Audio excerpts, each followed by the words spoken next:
ஜீவா, நான் உங்களிடமிருந்தே தொடங்குறேன். இன்னைக்கு கடுமையான விமர்சனங்கள் ரெண்டு தரப்பிலிருந்தும் முன்வைக்கப்பட்டது. துரோகிகள், எதிரிகள் அப்படின்னு காரசாரமான விமர்சனங்கள் முன்வைக்கப்பட்ட நிலையில தமிழ்நாட்டு மக்கள் நலன், கட்சி நலன், மீண்டும் ஜெயலலிதா ஆட்சி அப்படிங்கிற முழக்கத்தின் அடிப்படையில் நாங்கள் எல்லாத்தையும் கசப்புகளை மறந்து விட்டு ஒன்று சேர்ந்திருக்கிறோம் அப்படின்னு திரு எடப்பாடி பழனிசாமியும் பேசுகிறாரு, திரு டிடிவி தினகரனும் பேசுகிறார். அவர்கள் சந்தித்து கொண்டார்கள், இணைந்து கொண்டார்கள், கை குலுக்கி கொண்டார்கள். இது களத்தில் எதிரொலிக்குமா? இல்லை, களத்தில் எதிரொலிப்பதில் நிறைய சிக்கல் இருக்குது. இப்போ கடந்த மக்களவைத் தேர்தலில் டிடிவியால் 23 தொகுதியோ 26 தொகுதியோ எடப்பாடி வெற்றி வாய்ப்பை இழந்தார் அப்படிங்கிற ஒரு புள்ளி விவரத்தை சொல்கிறாங்க. அது எல்லாமே அதிமுகவினுடைய வாக்குகள் தானே அவர் வாங்கினாருங்கிறாங்க. அது உண்மைதான், மேலோட்டம் பார்த்தா அது மிகச்சரி. ஆனால் நீங்கள் நல்லா கவனித்து பார்த்தீங்கன்னா அது திமுக எதிர்ப்பு அதிமுக ஓட்டா, எடப்பாடி எதிர்ப்பு அதிமுக ஓட்டா, டிடிவி வாங்கினது எது அப்படிங்கிறது தான் கேள்வி. ஒரு கடந்த 2 வாரம் ஒரு 3 வாரத்துக்கு முன்னாடியோ டிடிவி செய்தியாளர்களை சந்திக்கும் போது ஒருத்தர் எடப்பாடி டெபாசிட் காலி, எடப்பாடி டெபாசிட் காலிங்கிறார். அப்போ தினகரனை ஆதரித்த எல்லோருக்குமே எடப்பாடி மீது ஒரு எதிர்ப்பு இருக்கு. எடப்பாடி இது நம்ம கட்சியா இருந்ததை எடப்பாடி கையில் எடுத்துக்கிட்டாரு, இது திண்டுக்கல் மாயத்தவர் காலத்திலிருந்து நம்ம கட்சியா இருந்தது அப்படிங்கிற அந்த ஒரு கோபம் இருக்கு. அந்த கோபம் தான் டிடிவிக்கு ஆதரவாக அங்கே நிறையா வாங்குச்சு. கட்சி கடந்து அது ஒரு சமூக பாசம், பல்வேறு விஷயங்களை எடப்பாடி நமக்கு ஒரு துரோகம் பண்ணினவர் அப்படிங்கிற அந்த கான்செப்டில் தான் அந்த ஓட்டெல்லாம் விழுந்ததை ஒழிய டிடிவிக்கான மாசா மட்டும் அதை நம்ம பார்க்க முடியாது. ஸோ அப்போ டிடிவிக்கு விழுந்த ஓட்டெல்லாம் எடப்பாடி எதிர்ப்புனா, இப்போ ஒரு எடப்பாடியை சிஎம் கேண்டிடேட்னா அவர் இதுவரையும் சொல்லலை. எடப்பாடி பக்கத்தில் உட்காந்துக்கிட்டு நான் நம்மலாம் ஒரே கூட்டணி, நமக்கு வாக்களியுங்கள் என்று அவர் சொல்லும்போது நிச்சயமா இந்திய கூட்டணியினுடைய முதலமைச்சர் வேட்பாளர் யாருன்னு உங்களுக்கு தெரியாதா? அவர் தான் எல்லாத்தையும் ஏத்துக்கிட்டு தானே வந்திருக்கோம். இல்லை, எனக்கு தெரியாது சொல்லட்டும். அவரு தெரியாதான்னு ஏன் கேட்கிறாரு? தெரியாது, எல்லாருக்கும் தெரிஞ்ச விஷயத்தை ஏன் சொல்ல இது பண்றாரு?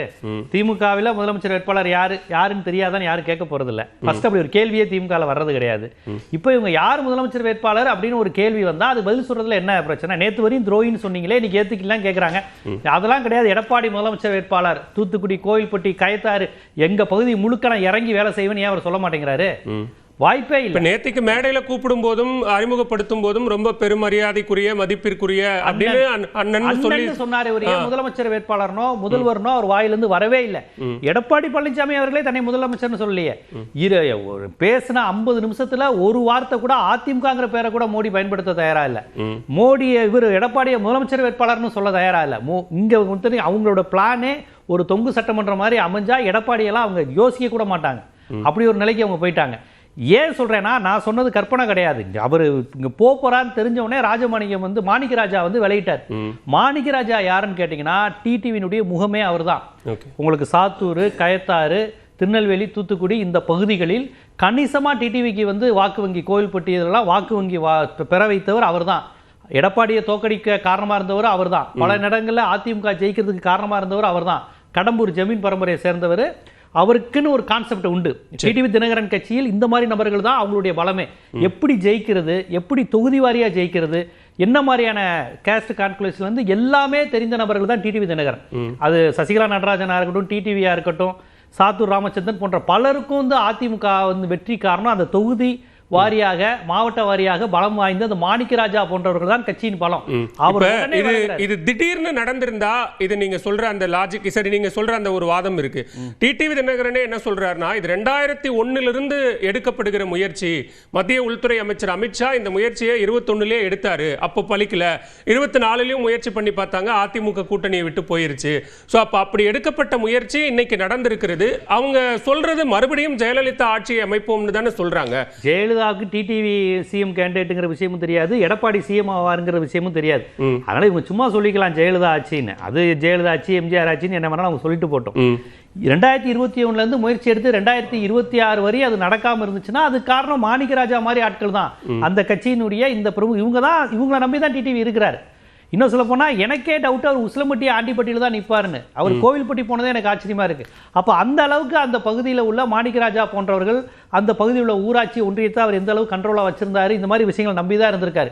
அந்த மாதிரி முகங்கள் போகும்போது நீங்க எப்படி இவருக்கு கடந்த மக்களவையில் விழுந்த வாக்குகள் விழும்?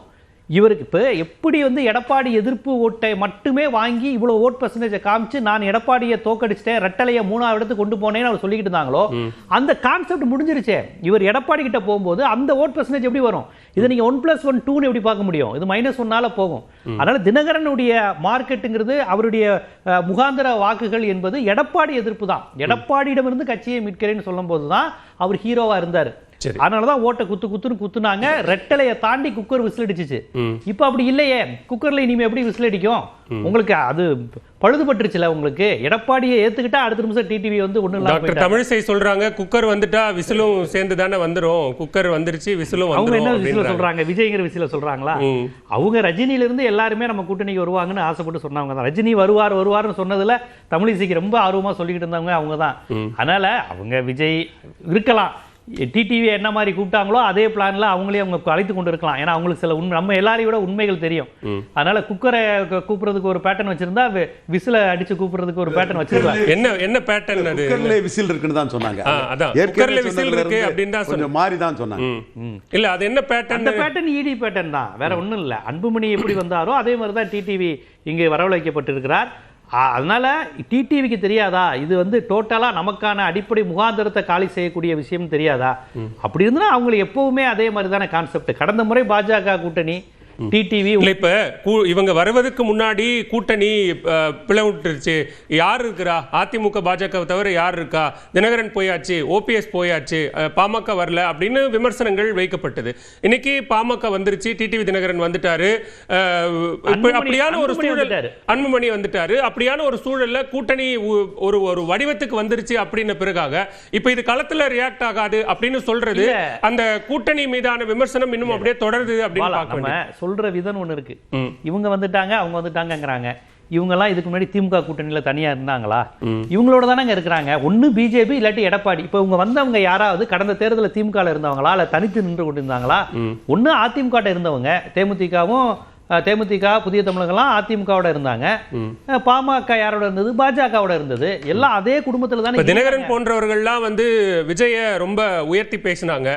விஜயகாந்த் போல விஜய் ஒரு தாக்கத்தை ஏற்படுத்துவார்னு சொல்லும்போது அவர் ஒருவேளை தாவேக்காவை நோக்கி நகர்றாரா அப்படிங்கிற ஒரு எதிர்பார்ப்பும் இருந்தது. அப்ப மீண்டும் அவர் என்டிஏக்குள்ள வந்திருக்கிறார்னா அவர் அதிமுகவின் கரத்தை வலுப்படுத்துவதற்காக வந்திருக்கிறார் அப்படின்னு அதை பார்க்க கூடாதா? அதாவது இவர் சேர்ந்ததுனால ஒண்ணுமே இல்லைன்னு நம்ம பேச முடியாது. சரி, வந்திருக்கு அப்படிங்கிற அந்த தோற்றம் வந்து விஜய்க்கு கொஞ்சம் பின்னடைவு. ஏன்னு கேட்டீங்கன்னா ஏடிஎம்கேவை காலி செய்து இப்ப எப்படி டிடிவி தினகரன் வந்து எடப்பாடிக்கான மாச குறைச்சிட்டு இருந்தாரோ அதே மாதிரி ஏடிஎம்கேங்கிற இமேஜை உடைச்சு ஆன்டி டிஎம்கேனா அது நான் மட்டும்தான் அப்படிங்கிற இமேஜை விஜய் உருவாக்குனார்ல, அந்த விஜய்க்கு இது கொஞ்சம் குறையும். ஏன்னு கேட்டீங்கன்னா இப்ப கொஞ்சம் ஏடிஎம்கே காரங்களுக்கு ஏதோ ஒரு வீடு வந்திருக்கு, ஏதோ சேர்த்து ஒரு கான்செப்ட் இருக்கு.